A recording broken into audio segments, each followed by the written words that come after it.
Во школата има подрум. Добро, ама не е соодветно. Во има повеќе значење. Симон Николовски, кој има 14 години, секојдневно со голема детска упорност и храброст се обидува да ги прескокне сите препреки кои му ги носи дислексијата. Заедно со неговата мајка со интензивни вежби ги совладуваат тешкотиите во учењето, брзината на читањето и работната меморија. На секој начин тој им покажува на своите врсници дека има дарба, а не болест, и бара почит и внимание како и сите останати деца.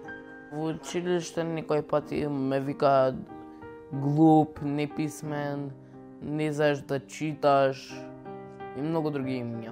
Дали тоа постојано се случува во училиштето? Дали никош си кажал на професорите? Па да, еднаш кажав на професорката да престане, други таа ги слушна нив и превзема мерки.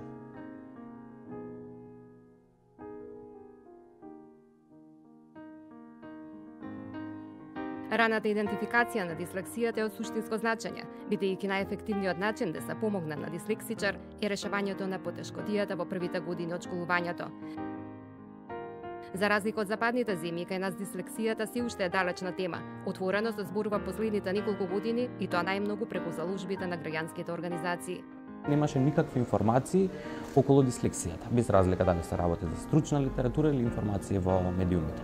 Оценивме дека тоа е состојба според светските статистики со кои што се соочуваат некаде 10 до 15% од населението и дека е итно потребно да се превземат овие процеси во нашата држава, така и започнавме со кампањи за подигнување на свеста и едукација на наставниот кадар.